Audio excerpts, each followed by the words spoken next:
Welcome to the Cowboy Office Show, where you'll experience expert analysis and epic discussion on key pillars of the equine industry, including sports, business, hobby, and the horse lifestyle. Your co-hosts are Jody Brainerd and Brian Dykert, industry veterans with over 120 years combined living the cowboy lifestyle. The Cowboy Office Show will help you get involved, ask more questions, and create change. We'll keep riding for you as together we learn from the ride already ridden, learn to listen better to our horse, and make our industry better for all. Each weekly episode will take a ride around the industry in less time than you can load the truck and trailer. Drop your email at cowboyoffice.com to receive weekly updates and never miss an episode. Saddle up as we ride into today's show. Well, hello and good day, horse world. Mares Are Foalin' is the first foal crop of the 2021 NRHA Futurity Champion 1030 are now hitting the ground. We have a special guest expert today as we talk about breeding performance horses for you. Welcome to the Cowboy Office. I'm Brian. And I'm Jody. I'd like to welcome you to this episode of Cowboy Office. We're going to talk about the breeding business with the Rancho El Fortin and the Caballos La Paloma. We have with us a dual country horseman and breeder, supplier of great stock horses, the Cala, which is the Mexican reining, and the U.S. style reining. Today we have with us Aldo Ramon, and this is a guy that I've worked with and for 20, I don't even remember how many years. Time flies when you're having fun, but Aldo Ramon, he's the owner of La Paloma and the manager of the Rancho El Fortin. And he's also the owner of the 2021 NRHA Futurity Champion 1030. Aldo's a lifetime horseman himself. I've spent lots and lots of years watching he and his family, and it's just going to be just a great show. Aldo, welcome.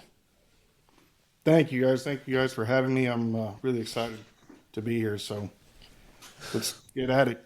Well, we're excited to have you. Rancho El Fortin. .com is your website. It's actually phenomenal. We're going to play a clip coming right off it here in a minute. And for the audience, you can find what Aldo does with Caballos La Paloma on Facebook and Instagram as well. I know that you're very active there, Aldo, and we can talk about that as we go more into it. And as always, we'll provide direct links through the cowboyoffice.com website. Aldo, first tell us about both the operations. Just because I know one is yours, you and your direct family, but your larger extended family in the Rancho El Fortin. So kind of fill us in just a touch. Yeah, so my father, he bought the ranch in 1988, and this ranch was pretty famous before he ever bought it. It was established in 1929. It was first a cattle operation, a Charolais cattle operation. It was the first property or ranch to bring in Charolais cattle in from France into North America. And so that was a big part of what that operation did back in the day and with its original founder. And when my father bought the ranch, it was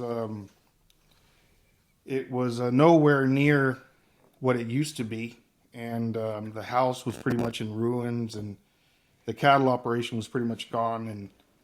And one of my brothers, he got involved along with my father, and he kind of brought everything back up again. And for about 10, 12 years, he was there, and he pretty much put the ranch back up on the map. When I got involved, we started, along with the rest of the family, we started the horse business, and we had always been involved in horses our entire lives and had, chattel horses and had ranch horses, but we never really were into the reining part of it. And I think we started in 1988 with that, which we'll probably get into here a little bit later when Jody came into our lives. So that's the ranch operation is a family-owned operation. We have wine, we have an olive orchard, we have cattle, we have elk and bison and a bunch of native species that we really take care of. And we have the reining horses and we have the Cala horses, and so it's just something we do as a family. when my father passed away, we each we still have a part of the ranch, but everyone's involved, and I just decided to kind of venture off on my own a little bit without having a conflict of interest, I guess you could say. And so I started my own horse operation while still taking care of the ranch for the family. Right. And so this was, I guess, in 2016 when I started La Paloma. And this is strictly horses. And the ranch is the wine and the horses and the cattle and the olive orchard and everything else. So, yeah. Very It's a big family affair. I'll say. Oh, and it's one of the most remarkable places I've ever been in my life. The El Fortin is, and the Paloma is going to be right behind it. But the El Fortin is a special place. It's it's in a mountain valley and it's beautiful. Yeah, it's in a mountain valley. It's 70,000 acres, deep in the mountains, and you go there and I don't go there enough. I should, because, but once you're there, it's like, this is a special place. There's something about it. There really is. I mean, I know it sounds a little romantic and everything, but there is something about that place that kind of says, wow. And, we enjoy it as a family. Now the third generation, which is my nephews and nieces and my children, they go with their friends and they enjoy the place just as we did, and during Easter, the whole family goes. There's 80 people there, and everyone having fun, and so yeah, it's something that brings us together. I mean, it's a place that brings us together. It's something that we take great pride in as a family, and we wear the ranch brand with a lot of pride. Right. Yep. Well, you should. Sounds fascinating. It's special. Aldo, how many families take care of the ranch? So right now there's, I guess there's 7 families, but there's one big family. So there's one family that's around 8 people there, that have 8 people there, and then we have a little school there for their kids, and we have a little store, and then there's 6 or 7 other families that are involved in the operation. Some take care of the wine part of it, some take care of the cattle, some take care of the headquarters and just the cleaning, but it's a pretty big operation, yeah. It is indeed. And just so our listeners and the viewers have an idea about why there's a store and a school there, how far away are you away from a town? Yeah, it's 80 kilometers away from the closest store, but it's dirt. It's a dirt road, so it takes those 80 kilometers. You go into a canyon, and you're driving down this canyon, and it takes about 3 hours to get there from the closest store. So yeah, it's a pain to get things in and out. Yeah. Which I gotta assume. I mean, one, you're talking about a large ranch running a lot of different livestock and as well as growable products, but you got to be completely self-contained, right? I mean, electricity, water, all that kind of stuff. We have a lot of solar power. Most of our water pumps are solar power now. We have generators for the ranch headquarters, and we have solar power for the houses that the families live in. But when we get there, we take up a lot of room and a lot of energy, and so we need the generators. But normally it runs on solar power. Yeah. Right. Which would be diesel powered generators, right? Yes. Yeah. Yes. Yeah, and make no mistake about it, it's a beautiful, beautiful facility. But I think logistics are an issue. You guys have dealt with it for generations, but getting diesel fuel in and truckloads of cattle out and horses in and horses out it's not a simple thing. Oh no. It takes a lot of planning. I can but then when you talk about harvesting, because you got olives and olive oil and all the products and wine, and you're creating those kinds of products on an annual basis as well. So I can't imagine the transportation and logistics that you got to do. I guess it's just something that you live with and you learn to live with, and you kind of learn to handle. And, with every year that passes and every, wine making, what do you call it? Harvesting. Yeah. You get more experience, you gain more experience. So we kind of know we need to travel by night. So, the trucks need to come in and be there that early morning so they can start loading, and they can leave at night so they can travel at night. So the grapes, during the hot weather, and it's, there's a lot of different little things involved that need to take place in order for things to work the way they're supposed to. Right. And, they think putting horses on the trailer in the summertime's tough. Oh, yeah. Try and ship the wine, right? Right. So, well, it's a topic that we could. I promise you, I love that place. It's the most special place I've ever been, actually, and I could talk for a week about it.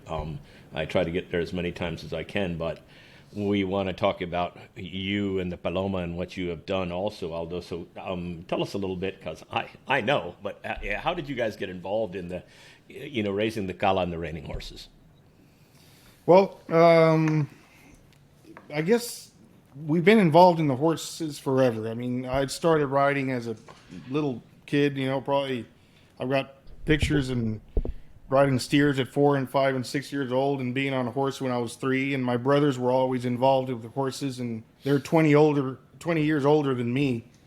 So, when I was 3, they were 23. So, it's like, it's just something that, they had me around a lot. And I kind of grew up in the ranch style, and cowboy. I wanted to be a cowboy when I was, a little kid, and just love the ranch life. But anyways, we got involved in the charros. I guess when I was around 14. One of my brothers, he was the first one that started, which is Chewy, the oldest one, and this was around 1994. And then the rest of the brothers, we got involved. This was around 1995. And we already had horses on the ranch, so we were raising these horses for our own use, for cowboy use. And we started, training these horses for doing the calas and the colas. My brother, Claudio, had always been involved in horses, and that's kind of who I, took after. And he looked after me, and I learned a lot from him. But so we started doing this, and people started having interest in these horses, and these Cala horses and tailing horses. We used to raise these foundation, thick, lots of bone, and pretty horses, but I mean they're not reiners. And Hancocks, yeah, a lot of Hancocks, Blue Valentines, that kind of stuff. Yeah, sure. But they worked for what we did, and they were pretty, and we started selling them. But I would get the Rainer magazine, and I would get the American the Journal, and I would look at these horses, dragging their butts, and I'd see Sean Flaherty. I remember a picture of Sean Flaherty on a horse. I don't remember exactly. I think it was like a hickory something horse, whatever. But it was an incredible picture to me. I couldn't believe it. He wasn't using reins, and to me it was just, out of this world, And anyways, I could get into this and never finish, but I started calling a bunch of these ranches. I was 18 or 17 at the time, calling Carol Rose and calling Bob Loomis, literally, until I finally got Carol Rose on the phone, and she didn't really pay much attention to me, but I would ask her prices, and she'd price these horses at $100,000, back 25 years ago. And, I had about $3,000 to spend. So, but, anyways, that's kind of a little bit how I started getting involved. And then 1998, Jody came, to give us a clinic along with Roger Blackman. And he came in, and I remember, I saw these guys in magazines, and Jody gets here, and I'm, wow, it's like, and now, we're about best friends, and 20 something years later, but at the time, it was so cool to watch him ride our horses and give us a clinic on our horses. Right. So he started, one day he got here, and the next day he started riding one of the horses that we had there, and he was pretty excited about him. You liked him. We called him Gusto, and a little plan started. A couple of weeks after that, he said, have you ever considered sending this horse to the States? It's like, well, no. It was a Cala horse. It's like, Right. it was a Doc's Hickory bred horse, and he said, well, I'd love to ride him, and kind of see where we could go with him, and as a little project, making a Cala horse into a reiner. Right. And so I went to my brother, and he was like, no, don't get involved in that. I went to my father, and he said, don't get involved. No, so I went to my mom. and I remember at the time Jody was charging, I think $600 or $650, for the month.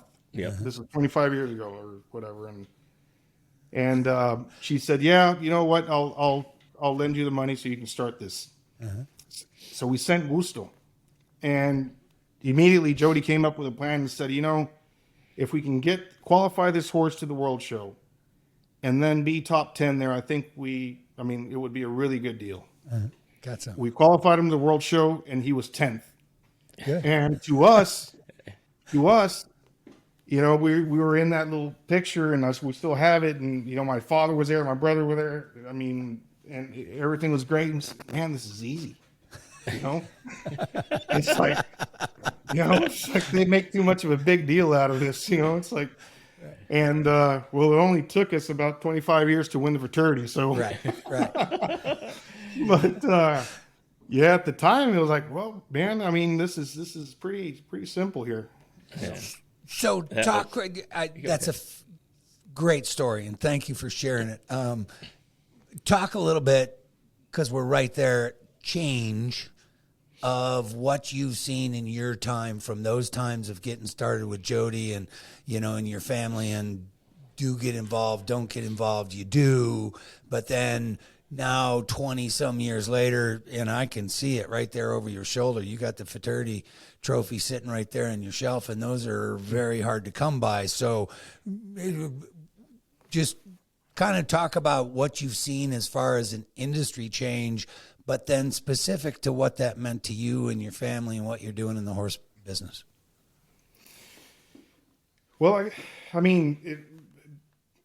25 years ago, there wasn't a lot of people from Mexico in going to the reining fraternity or the reining events.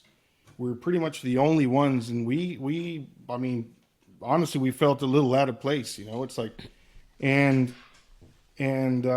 it's not. I don't even want to get too much into it, but there was a little bit of, I understand how there might be a certain, these guys from Mexico, they don't know what they're doing, and obviously we didn't, because it took us a long while to kind of get involved with Jody's help, learning the ropes, but now we see so many people, 25 years later, so many people from Mexico, from Europe, from Brazil, from everywhere else. It's a little melting pot, at the fraternity. There's people from all over the world now. When before, there were some Europeans, and maybe there were some people from other countries, but I think that reining has grown internationally at a big way. As far as what reining was back then, the level of competition right now, the quality of these horses, the quality of the trainers, it's just monster steps, of what the reining industry has done, and to get better. And the things these horses are doing now, and what they look like, compared to 25 years ago, it's just incredible. It's like, it's just something that, 25 years ago is what our horses in the Cala look like right now in Mexico. So that's how far ahead I think the U.S. is of Mexico right now, or maybe even more. But we're trying hard and we're getting there as far as what we do here in Mexico. Sure. But then talk about merging those two industries, or it's not necessarily a merge because they could be running parallel, but one's going to, provide knowledge and information and resources accordingly. But really on the breeding side, because when you talk about the stock horse and the quarter horse, because they've been around for quite a while. So those bloodlines between us, North America would have had access to those bloodlines. So the fact that you guys, in Mexico were doing the Cala, which is just it's your version of what the stock horse was doing, right? I'm just, yeah. It pretty much is. It's, I think the Cala is much, simpler. You run down a straight line, you go and you stop this horse, and the farther it goes without lifting up its feet, the better. Our ground is really, really slick, which is something that I've mentioned to a lot of people. I mean, I think that we should have better ground, thicker ground, make these horses use their back, and because I've seen some reiners that used to slide forever. Yep. The skaters versus the stoppers, as we commonly call it. Yeah. So, but these horses have, I think that everything that we do is kind of what will work in the U.S., So we try to get, the best kind of mares. Let's talk about, like, say, 1030. We know that 1030s are going to work great in Mexico too, because he, the way he stops, and he stops really far and he doesn't open, when he stops, and the way that he travels obviously is a top level reining horse, but we have I'm trying to figure it out, but I'm absolutely sure that 1030 horses will work here in Mexico, as opposed to there's other horses in the States that haven't been able to do near as good here in Mexico for some reason. Right. Because they're great horses in the States doesn't mean they're going to be great horses in Mexico. Okay. And for some reason, I mean, I just don't know why. These horses there's horses that seem to use their back a lot more. They're more, they get deeper into the ground. These horses don't really work for us in Mexico. Right. So we have to find these stallions that work for us somewhere, like Jody says, the answer is always somewhere in the middle. Yeah. Right. Yes, he does. You can't have these horses that go deep into the ground because they're not going to slide as far. And you can't have these horses that just, stop with a hollow back and they don't use their back because it's just something that we don't want. So, Right. Yeah, that's it.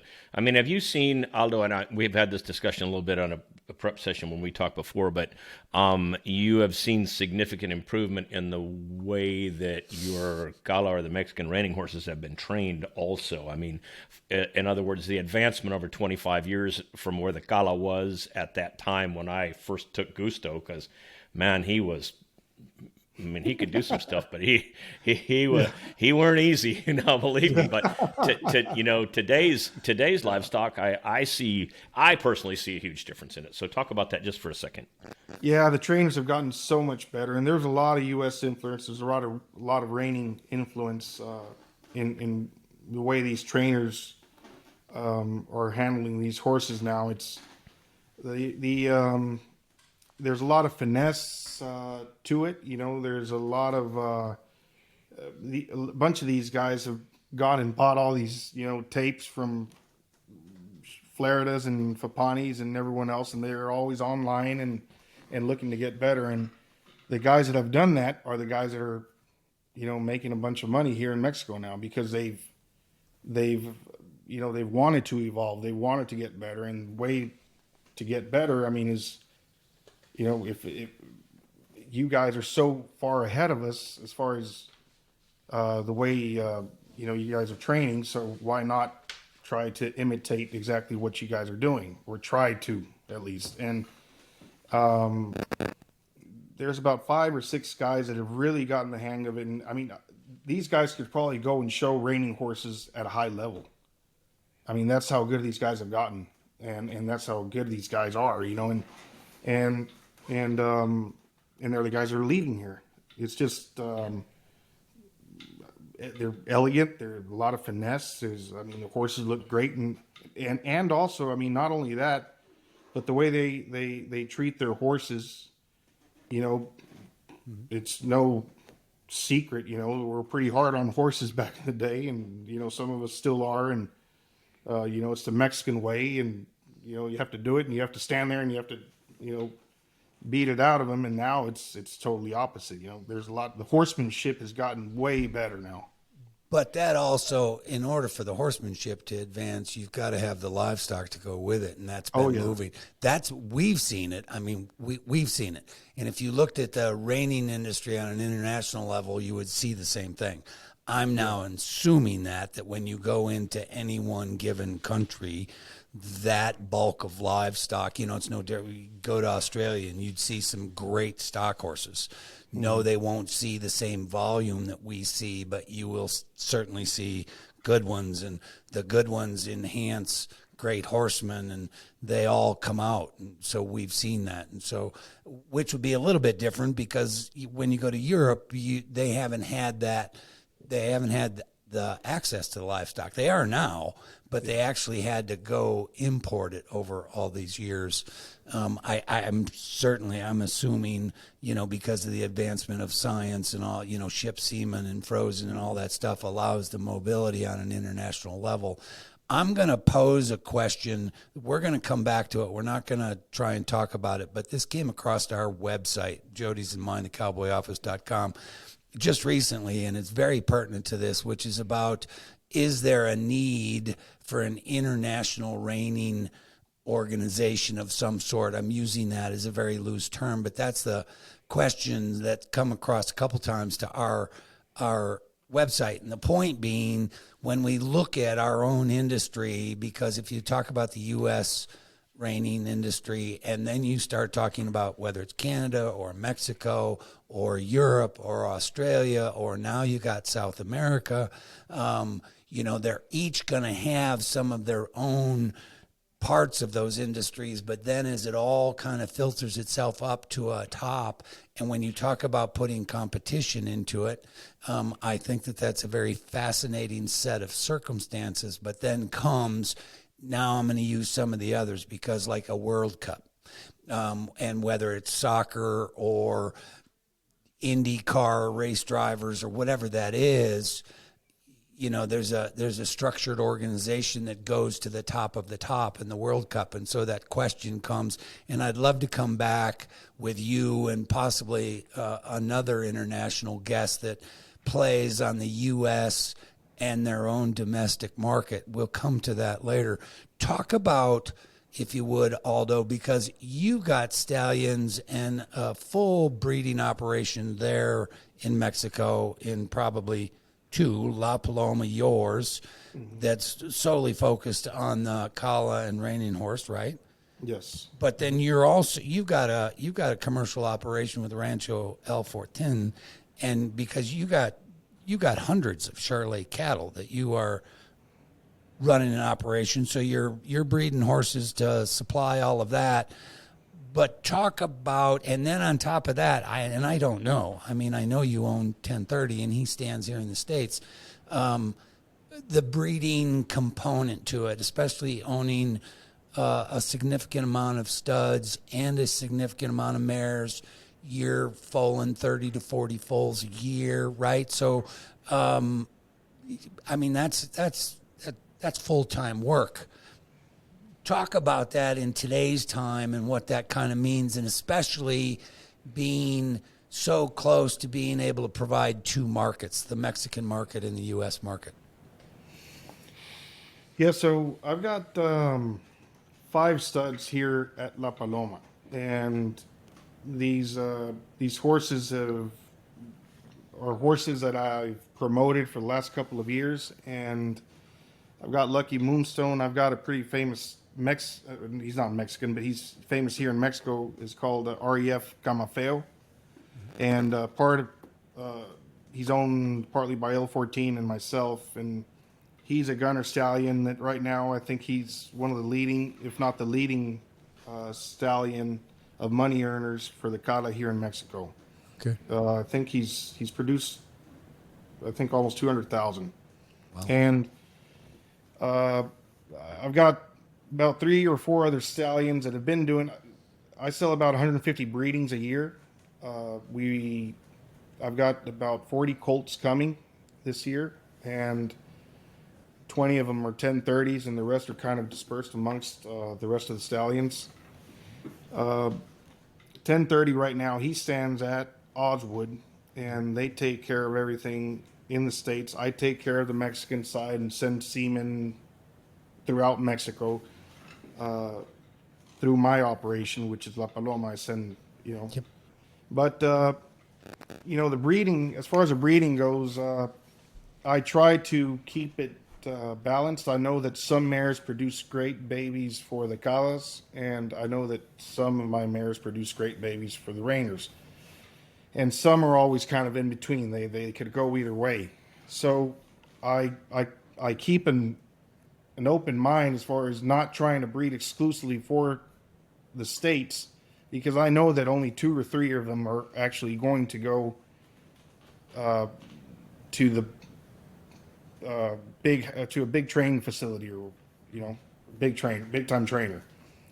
The rest, I probably keep about 20 colts a year. Out of those 20 colts, I start training on them, kind of watching what they're doing as yearlings.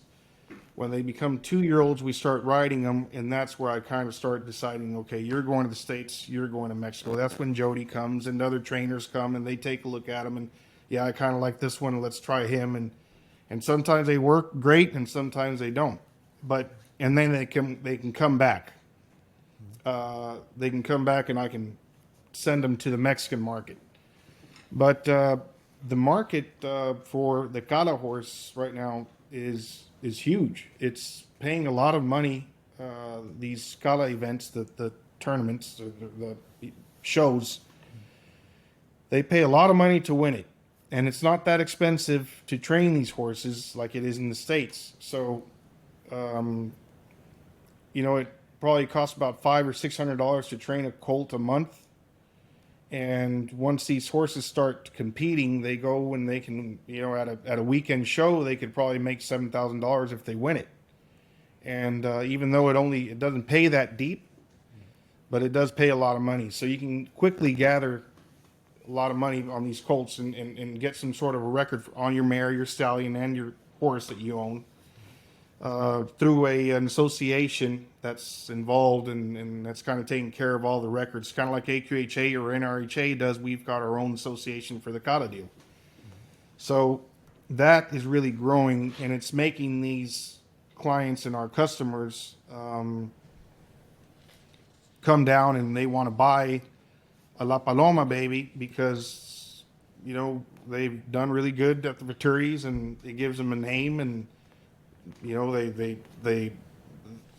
the brand means something here now. So, just like the brand in the L14 brand means something here and in the States. So and then I've got to kind of keep, myself separated, with 2 caps. I got to keep the 14 going, because that's obviously a big part of our family, and that's what that's where everyone's involved. So I'm kind of divided a little bit amongst both programs, but I think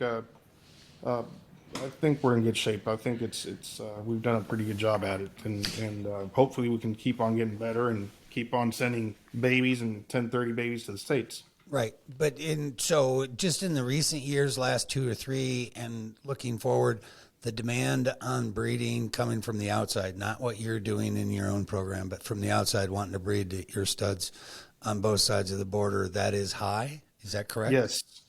Yes. I'm sending a lot of, I've actually got a facility in the United States that does all my shipping for my stallions.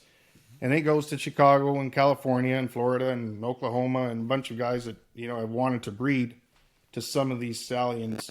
in the States and obviously in Mexico. I mean, there's a lot of interest. So yeah, I'm sending both ways. Right. Good for you. Yeah, And so that's you really see good.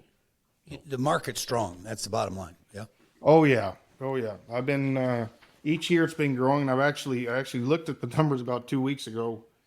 I started, selling semen in 2017, and every year it's getting better. I mean, 15%, 20% better every year, as far as sales go.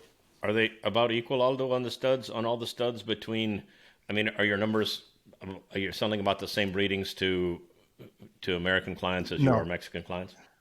no, actually, I've got stallions that produce a lot of color, and those are the ones that are selling a lot of semen. And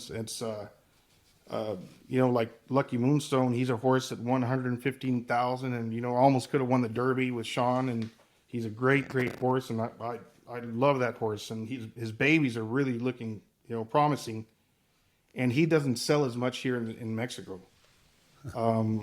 Only I see that the people that really know about this, I mean, they kind of get involved and they've got good mares, they breed to him, and the people that want color and they breed to the other stallions, even though they've thrown nice babies and they're doing great and they're producing babies that are going out there and winning, they prefer color. Hey, you people want shiny hubcaps. Oh yeah. Yeah, for sure.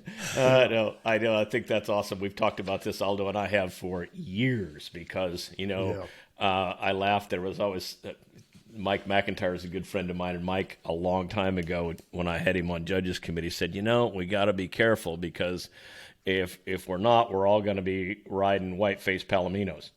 Because the gunners are going to be crossed with wimpies, and guess what? You know what I mean? There isn't any white leg palominos in Mexico, is there, Aldo? Yeah. No. All bays and sorrels. Yeah. Oh my goodness. No, That's funny. it's I obviously I prefer a colored horse. I mean, there's a baby born and he's all flashy and splashed up, and that's great. But if he's out of one of the great or one of the really good mares, I wouldn't say great but one of my great mares, and he's a sorrel, it's like, I don't care. As long as it's healthy and that thing goes on and wins, it's Right. So. Right. Yeah. So talk a touch AQHA and its breed registry, and because most of our stock horses are certainly coming from the quarter horse genetics, I don't know this, and so I ask it out of curiosity. True, but from somebody of your level, dealing directly across dual national borders, how much do you pay attention to the AQHA and the breed registry and the rule proposals going forward? And then you got science that comes in there, because now, and Jody and I were just talking recently, because now you can select, they are now offering services that you can select what gender you get. So not only do we do frozen semen and cooled semen and all the rest of the artificial functions, and we can DNA test and all the other things, but now you talk about multiple embryos per mare. Can you make a mare's influence genetically now more powerful than God or nature? Yes. And then when you start to talk about genetic or gender selection at the time of inception, I find all of that interesting. And so how much do you pay attention to that? And then how much does the AQHA's rules and regulations have influence on what you're doing as a breeder? As far as all the rules go, I mean, I just try to, just the basic information, the basic rules. That's what I kind of keep, trying to stay informed. There's rules that change, all the time, and it's just something that I'm not very interested in. It's like, as long as I'm within the rules and know that we're doing things right, I think that they can do whatever they want. But getting into, I don't like to say this, but playing God, I think, I don't know. It's just something I don't agree with it. If you were to ask me, Right. do you agree or not agree? I would say no, I do not agree, especially with the part that gender selection, and I'm not sure this is real. I mean, this is true or not, but they told me that you could even go as far as seeing which babies are going to carry genetic splash 1 and splash 2 and things like that. Wow. That, it takes the whole, not fun out of it, but it's you do this. I'm passionate about what I do. I'm not the only one. I mean, there's millions of breeders that are passionate about what we do, and to go to the barn and have a beautiful splashed up Palomino filly or stallion or whatever you want. I mean, it's a great feeling, and now you know what you're going to get. It's like going to the store and I want that and that and that, and it's kind of like a Build-A-Bear. Well, that's why I asked the question, because I just find it fascinating, scientifically in technology as we continue to move forward. And in our world, because it's about an athlete and what we're doing, which would be very different. Which is very different than the other food products coming through the supply lines. So ours is in a different place because we're talking about sports and competition. And then when you get flirting with, where is the line on natural selection, Mother Nature, God, the rest of that, because that's kind of what we're talking about. And I wasn't trying to take one versus the others, but we do talk about it, because if you take now I'm back in the States, if you take the American Jockey Club, which regulates thoroughbred horse racing, still to this day, those mares and studs have to live cover. They will not allow, and they haven't. And so it's a great conversation. I'm not being judgmental on it, but if you study it over time, what they've been doing since science has allowed some other options is actually very interesting. And I give them a lot of credit because they have stayed. Yep. They've stayed firm because that's the way their view is, and I think that's very cool, which is different than what we're doing in some of the other modern sports sides of the horse worlds. And that's why I bring it up, only because, from a mainstream breeder that's doing multiple levels of purpose, which is what you're doing, those functions and what we're doing as an industry, I'm always fascinated to talk to. I think embryo transfers and things like that. I've got 2 mares that can't carry their babies, and pull an embryo and put it into another mare and have one of her babies. I think that's great. It's great. It's a great advantage for me, and it's great that it exists and that it's permitted. And so embryos, I think that I would say I'm okay with. Obviously frozen semen, even the ICSI. Yep. That it's pulling multiple embryos, and you can freeze embryos and have these stallions that have been gone for years and years, and they're making a comeback. And maybe I could say yes to that, or I say yes to that. But once you start getting into gender selection and what they're going to look like and what color they're going to be, it's like, I don't know. I was involved a little bit in the whitetail deer breeding. And you go and buy these deer, and they 200 Boone and Crockett is nothing.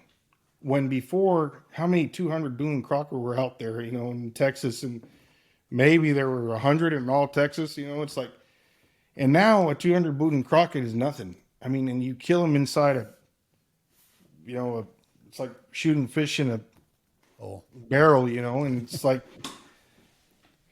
it's the lack of interest and nothing surprises you now. You're used to it. You see all these deer, they look like they've got cactus on their heads, and it's like, whatever. When before, you'd see a huge 10-point deer and you were amazed by it. I think that could very well happen. It's like, how many yellow, like Jody said, how many yellow, bald-faced yellow studs are we going to have out there, and all these paints and what's Right. I don't I know. think It's you know what money is what drives everything basically in the horse business, unless it's someone with a love for what you do and a goal that you have in mind. But I think that, and we've had this conversation over the years a dozen times, just depending on how many cocktails we've had. But it means something, and I like to give a horseman credit. But people are going to breed full brothers and full sisters, and nature still has her own way of balancing that, because how many good ones are there? You know what I mean? You can take a look at a great stallion, and they'll try to. I mean, let's breed 9 more of them. First of all, the value goes down because they're everywhere. And secondly, you can send them to the same trainer and they will not work the same. So Oh, yeah. I think that people are going to, I think that will fix itself. It may take a period of time to do it, but I don't think it will work. all that cloning, and I mean, I don't know how many smart little. I think there were smart little Lena's one that it was cloned. I think. Right. I don't know if they pulled. I mean, if they made 4 or 5 of those clones, and none of them are obviously smart little Lena. It's like those are once in a lifetime horses. It's. I don't think that.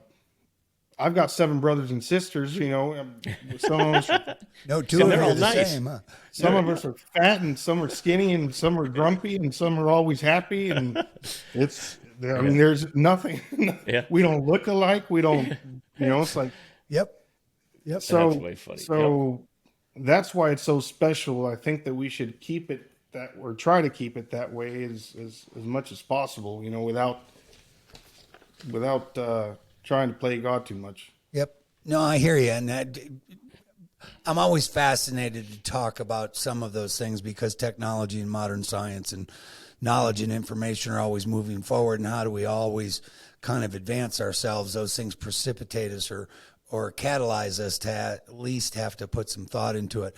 I want to shift just a touch, if you would. I want to talk about purse structure, because purse structure in the modern reining industry is built a lot off the backs of breeders, and in particular off stallion owners. And so I want to spend a little bit of time, and now I'm going to come back to the States, because I don't know that much about the Mexican industries, reining as well as Cala. But the point being that we're trying to move forward with purse structure, and I give us a lot of credit for that. But it appears, and most of the research says, because we are building purses that are coming off the primary back of stallion owners. And then you've got a next step, which is the foal owner. So the mare owner, or whoever buys that foal, or whatever you're doing at the foal level, you got 2 things. The stud's got to dominate in and pay in, and then the foal's got to pay in, and then they, pay more as more. Get it. The big question is that sustainable over time? And 2, as a breeder that has multiple stallions, how do you feel? How does that, the economics, where I'm interested is the economics. As a stallion owner breeding a lot of mares, do you see that worth your while? And then are you seeing a return as far as, are people coming and breeding to your studs because they are? Okay, so I guess know that was a big one. I guess we'll try to take it by parts up. Talking about the purse, where they're asking for the stallion owners to put up the money to these shows, to be eligible. Yep. We've talked about this forever, Jody and I have, and I think that it's been like this for years and years and years, and I don't think it's going away. I think it's something that is not ideal, but it's been like this, and it's just going to keep on being like this because of owners like myself and my family that want our stallion to be included and to be wanted, or I don't know how you can say it, but we want our foals, his foals, to be eligible. So we're going to have to pay up. And if we don't pay up, well, then you don't You're not part of it. So it's either you don't pay these stallion not eligibilities, but is it eligibilities? Yeah. What do you, Yeah, the subscriptions. the Stallions have the to. Yep. subscriptions, and they're $25,000 a year, and you can say no, I'm not going to pay it, and okay, so don't compete, but Right. all the rest will. Right. And it's most of these stallion owners, it's really big for them and ourselves, to have $1 million sire. Everyone wants to have $1 million sire and $2 million sire, an important sire in the industry. And it's just an easier way, or a faster way, not easier, but a faster way to get them where you want. So you have to be part of these Programs. big events that they're making right now, which is 100 Stakes and the Invitational and NRBC. And if you don't want to compete, then don't. I mean, if you don't want to be part of it, don't pay up. But it's not a lot of people are going to be, right now to sell a colt in the States. These trainers ask me, is he eligible for the NRBC? It's like, no, he's not paid up. Well, sorry. Right. And they're asking about my other stallions. 1030 is and Lucky Moonstone is, but they might like one out of the other stallion or buy the other stallions, and they're like, oh, sorry, we're not, it's like, we're not interested. Right. So it's something that is going to keep on happening, I think. It's just the way it is. And as a breeder and stallion owner, economically, is it positive for you? Yes, I think that it's positive because of the fact that they're eligible. I can sell a baby now that's eligible for the 100X, for the Invitational, for the NRBC. He's already futurity enrolled and everything else. So he can make money all over the place. Got it. So people are interested. They'll take a chance on him. Right. And I can sell these colts. I bought one of these stallions, one of the stallions that I have, one of the best ones, and he's a great stallion. He's probably going to trash you out of a wimpy mare. He wasn't paid up. They didn't pay him up. The breeder didn't pay him up. He didn't pay him up for the NRBC, the futurity, nothing. And I bought him for $12,500 because he wasn't paid up. If he would have been paid up, he would have been worth $35,000. And this horse has probably sold 300 breedings, with the last 3 or 4 years. And he's made a ton of money for me. Right. And now I'm gonna have to pay him up in order, for people to want his babies, because it's the same thing that happened to him is gonna happen to my babies. Right. You don't think that but obviously that horse that's doing that, he's doing that breeding in Mexico, correct? I mean, the one you're talking about. And the States. Well, he's a father to that yellow colt that I send you all the time, yeah. Okay. Right. So do you obviously, you're not going to go pay 25 or 35,000 on all 6 of your studs because, there's no way you're going to get money back. I mean, it's not possible. No. You'll pay one up or you'll pay two up, and I'll pay him up for the NRBC, and that's the one that I'll do. I won't do the 100X, and I won't do the Invitational.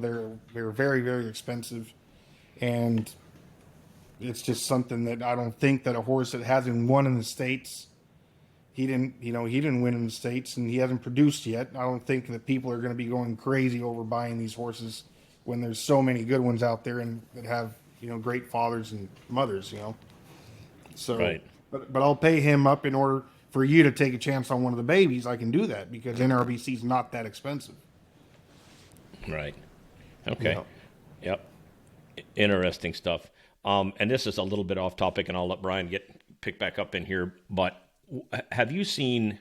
And we're going to get to this deal. But the prices of the reiners have gone absolutely through the roof in the past couple of years. I mean, I don't know if it's because of the COVID situation, whatever. But I mean, they're a Yellowstone. Who knows? But it's there. I mean. And the same thing, I'm assuming, is happening to the Cala horses in Mexico too. Is that correct? Yes, that is correct. Yeah. Is there a point that from a breeder standpoint that these things get too expensive, and you have a very small group of people are the only ones that are going to be able to afford them? Do you think in Mexico? I mean, I'm trying to compare the two. So the middle. There's only a certain amount of people that in Mexico that are out there that are willing to pay $30,000 for a baby, and by the time that these guys are the new guys that come in, and everyone's trying to get at them, just like in the States. Everyone wants a piece of them, and if you don't take care of them, or if we don't take care of them, as in breeders and in the horse industry or the Cala industry, then they're gone within a couple of years because they're just tired of it. And I think that lately these breeders have gone, I guess they're not trying to screw everyone over. I mean, all these new guys coming in. So the prices have gone up, but they haven't, I think that they've dropped a little bit in these last couple of years because we found out, or a lot of people found out that, it's very hard to keep it up, year after year after year, selling these high priced babies, because there's only 30 or 40 or 50 guys that can really afford them every year. And they're, and then the next year there's 40, and the next year there's 30. And then all of a sudden we're going to end up without that many of them. But I think there is a lot of interest. I think there's interest in the medium price horse right now is probably $12,000 as a baby here in Mexico. The high priced are probably $20,000 to $25,000 as babies. That's what the bottom end of these babies in the United States are going for. So now the Mexican guys are buying the Mexican born horses. They're trying to keep it in house, or we're trying to keep it in house, and we're trying to protect ourselves. Instead of going and spending $40,000 for a baby, when you could buy almost the exact same one here for $12,000 and still beat the $40,000 one, because it's all these horses need to do is go and run and stop and turn and back up. It's not, we don't need them to be extremely quiet and, to be great movers. And there's a lot of different things in the reiners that for me, it's very hard sometimes, because I've got to keep 1 foot in each stirrup, trying to balance things out, because man, he's a great mover. And the Mexicans are like, I don't care. Right. Right. Can he run? Right. Does it stop? Does it stop a mile? It's like, yeah, he stops a mile. So, but, so anyways, to answer your question, I think that, it could keep on going up. It has been going up, but, I think that the Mexican people or industry has kind of protected itself a little bit and taken care of its own. Good. Okay. Good. Yeah. It's going to be interesting to see how that all fleshes out over the coming few years, and does it stabilize out, or all of that. I think the economic change in the industry is a healthy and good one. Purse structure and the dependency on how we're building those purses, that's the one that's got some volatility. And then all of that will start to find a little bit of an equilibrium on pricing. And I think the common statement of people not getting screwed is that's been around forever. And so how do we be more responsible?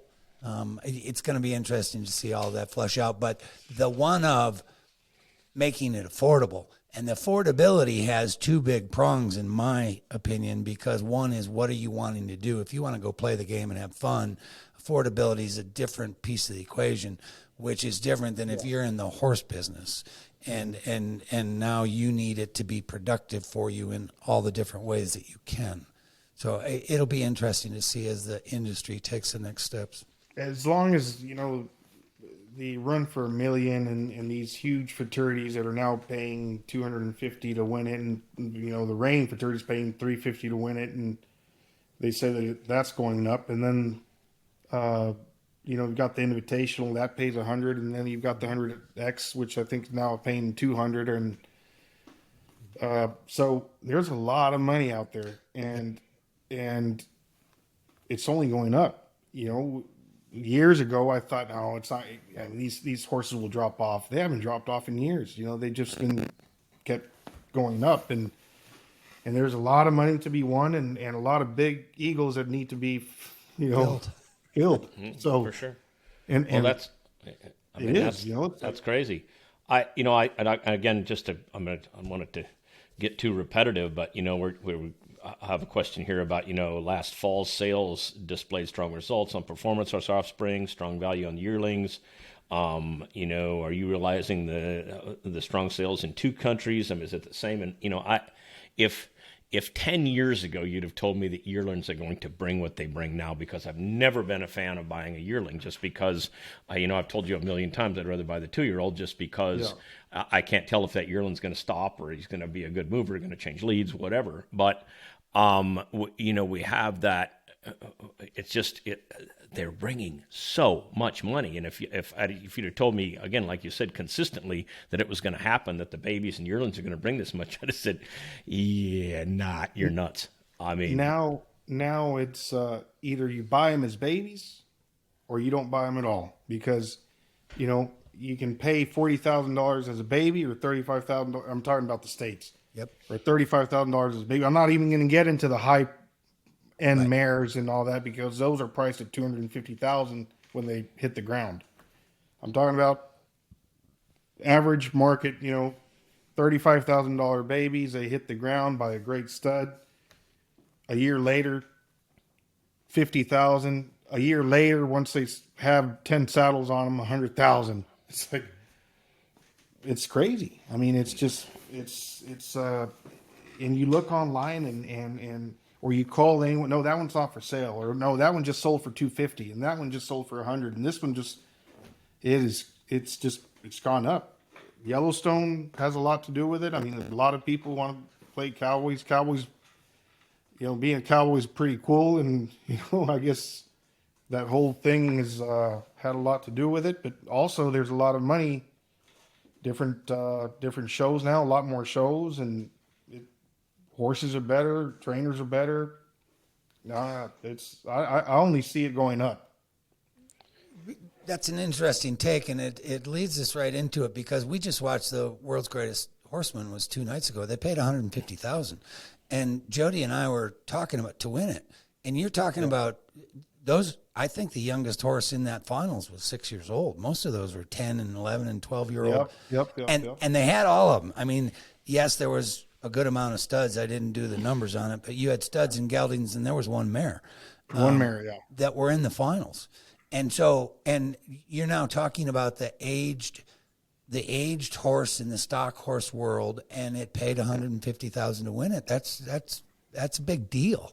Yeah. So I don't know how much it paid to win it before that. I mean, I really don't know. I mean, what that World's Greatest paid before.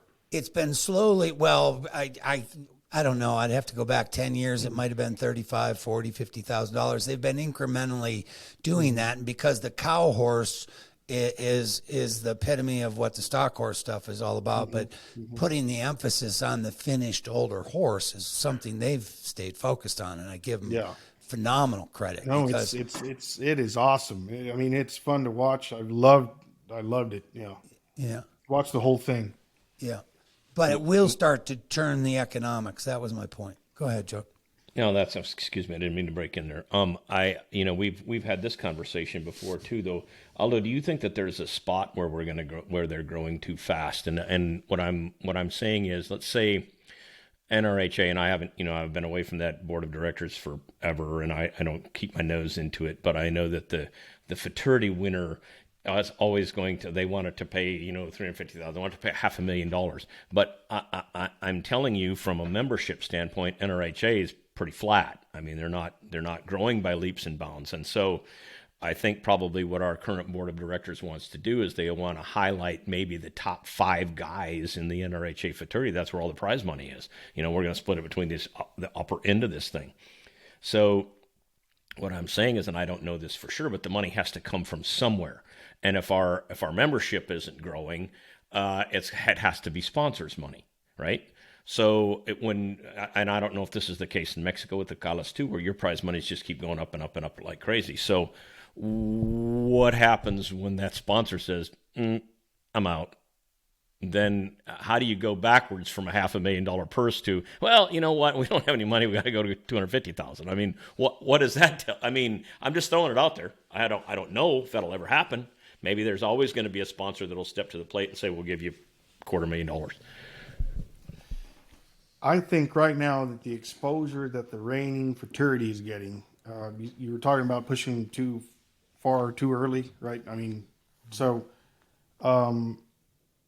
everyone wants to be part of that big reigning fraternity. You know, the Derby's great, but if you ask me which one do you want to win the fraternity. So I think that there's enough sponsors out there. I don't know why, and this is me as a person that really doesn't know much about what goes on in NRHA and the board and all that, but how come there aren't bigger sponsors? How come they don't bring in, beer companies and, the big Chevrolets and Dodges and Fords and all those? I mean, I don't understand why that hasn't happened. It happens in Mexico, all the big tequilas, they want to be part of it. They're always throwing money at it, and the beer companies want to be part of it. And there's a whole bunch of different companies that want to be, the main sponsor in these events. And like I was telling you the other day, to win the Mexican fraternity now, it's like $75,000 or $80,000 just to win it. And if it's raised in Mexico, it's another $40,000 or something like that. So, you're getting over $100,000 to win this reigning fraternity. It's bigger than the Derby, or what the Derby was a few years ago, or bigger than NRBC. And a lot of this money comes from these big sponsors. How come the NRHA doesn't bring in, those big time guys? I mean, I would take a stab at it, and Brian, I would like an opinion from you too. But it's like, it's the same thing. 30 years ago, I went to a big car dealer, and it wasn't Vance. I said, look, I'd like you guys to sponsor fraternity in Milwaukee at this time. I mean, it was still in the North Country. And I said, he said, what do you need? And I said, I don't know, $7,500 or $10,000 or something like that. And he said, well, how many people are we going to reach with the money? And I'm like, yeah, I mean, there was no online stuff at that time, so you kind of throw out a number where it's a few hundred people or whatever. He said, for that much, I can buy a billboard. And he said, I can reach 100,000 people a day. So he said, where do you think my money's going to be best spent? It's like, well, okay, thanks. Turn around and walk out because you can't answer it. So I think, you probably answer your own question. In Mexico, I see, like I said, you watch a Cala, you got 5,000 people in the stand screaming, every single one of them. And here you got a weekend reigning, and the only time you got a full Coliseum is the finals of the reigning fraternity. So I think it's a numbers game for big sponsors. Yeah, Brian, what do you think? I would agree. I would wholeheartedly agree. And Europe was part of what I understand. What you said, Aldo, is you guys in Mexico, and this would be true in Europe, because I always was fascinated as the reining industry in Europe was growing and coming online. But when they put on an event, they were putting on an event that not only was for the exhibitors, but also for a spectator. They were good at that. It appears you guys are too. In America, we've been poor at that. And so we've been focused so much on just ourselves, and that's where our purse money came from, because it was basically from the entry fee. The added money was a commitment to add to it, and it's a mathematical equation, because if you got enough entries, you would cover that added money in event production. I'm just giving you the cultural history. Now comes when you put it forward in today's time in the NRHA, I would tell you that they're actually feeling a significant pressure between two very diverse parts of the industry, where in Jody and my time, it was all one. Him and I were the same because we went to the weekend, we went to the age event, we went to the fraternity. Everybody was doing all of that. You now have a very chronological and logical difference in the industry, and you have now high-end aged event professional trainers that are doing significant economics, which is a high end of a sport. You have a large sector of non-pros, and then you have a large sector of, and it doesn't matter where you are, but the weekend horse show people are a mix of all of that. And so the NRHA finds itself trying to fill all of those demands. And at the fraternity, I would say this, you're trying to do too much in one big event. I've been a strong proponent of this one for a long time, and they'll send me a lot of hate mail. But a non-pro fraternity is actually silly. We should have never done it in the first place. Is there a lot of place for the non-pros to play in the sport of reining? Yes. Should they be riding 3-year-old fraternity horses? Probably not. Should the NRHA get focused on putting on a 3-year-old fraternity? Yes. Does it have to have the North American affiliate championships in conjunction with it? No, it doesn't, but it still does. And so now you get into all of the costs in producing. So that's the bigger, more detailed answer in all of that. But Jody's 100% correct, because the problem is we can't attract a spectator because our programming is too focused on all those exhibitors, and you're trying to do too many of them. And so those interrupt each other. Yeah, I think that sounds logical. I mean, here they can send the hate stuff to me. That's okay. no, Yeah.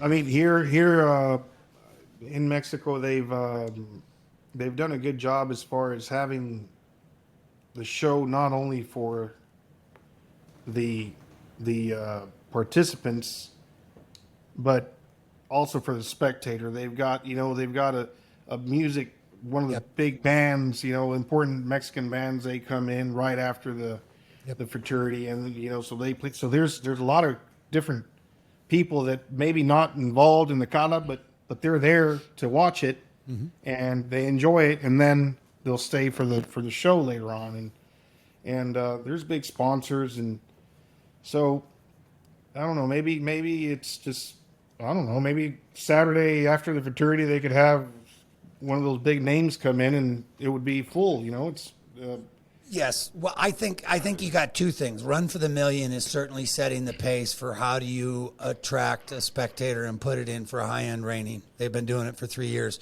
And you now have the American Performance Horseman that's going to happen next month.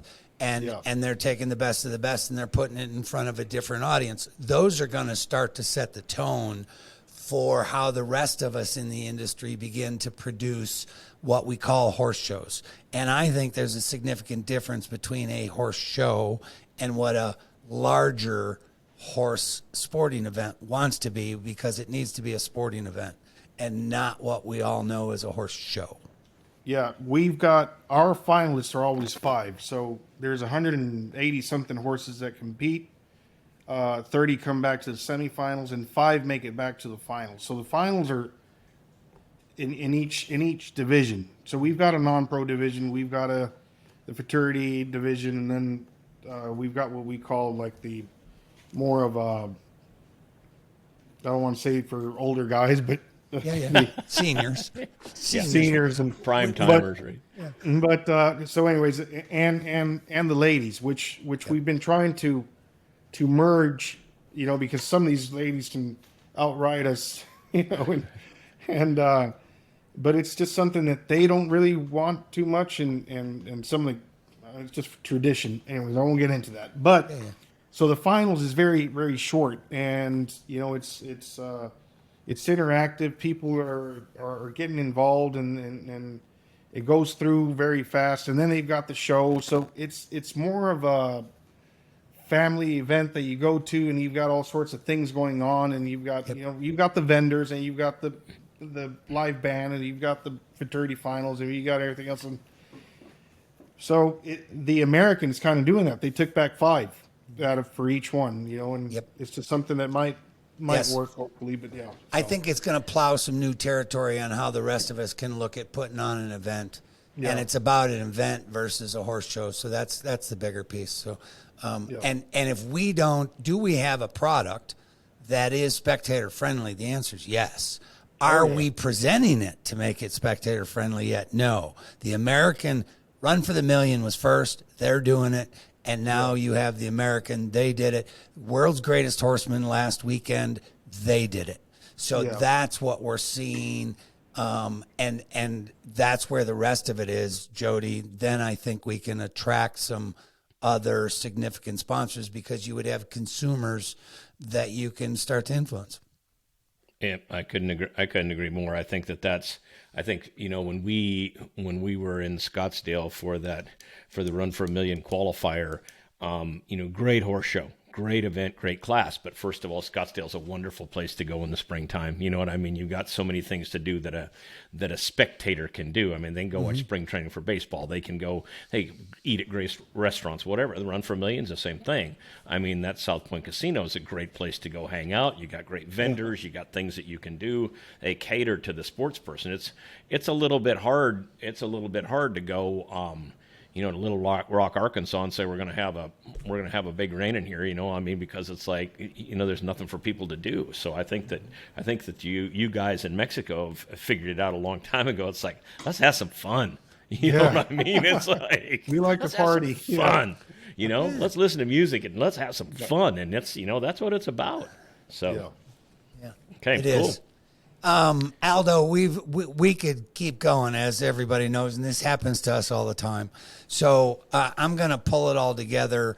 And before I wrap it up and give you a thanks, I do want to leave the audience in particular, because the question, I'm leaving this as a question, which is it time for the reining industry to look at itself and possibly create an international that truly would be looking at the reining industry on an international level? I'm going to leave it there, because coming from the website, that is what our audience is now asking again. And so we're going to Jody and I will put some work into that, which will go directly to what we were just talking about when we talk about purse creation, event production versus horse shows, and the economics that go with it. But Aldo, I on behalf of both of us, I can't thank you enough for your time, your expertise. We wish you and your family and all of your horses the very best, and we hope that this year's breeding season is just as successful, if not more successful, than last year. So thank you. No, thank you, guys. I really enjoyed it. Thanks for having me, and hopefully we can do this again. And I'll wait for you guys at L14. So you guys give us some dates, and we'll fly out there. How's your internet service? Oh, it's great. Okay. It's got probably better than mine. But no. Anyway, my friend. Better than Louisville, Oklahoma, I can tell you. Really. It is what it is. But like I said, I thank you so much, Aldo. Like I said, you've been a great friend. Your family's awesome. I'm some of the most quality people I've ever met in my entire life, and we thank you, and we will have you back on this thing, because it's been a great show and interesting as heck. For sure. Thanks a lot, guys. You guys take care. Until next time, enjoy the ride. Okay. Stay in the middle. Today's episode is brought to you by Fortin Productions in cooperation with the Consultment Agency, a full-service agency that helps bring forward-thinking equine brands into the 21st century using digital skills and services such as website development, graphic design, social media, and media production such as the podcast you're consuming here today. Thank you so much for riding along with us today. Sign up at cowboyoffice.com to be the first to know about topics affecting the industry we love so much. You can reach out to us with topics you care about by finding us on TikTok, Instagram, LinkedIn, Facebook, YouTube, and all podcast platforms. And remember, share this episode with someone that may enjoy it, because the more we can share our horses with others, the better our world will be.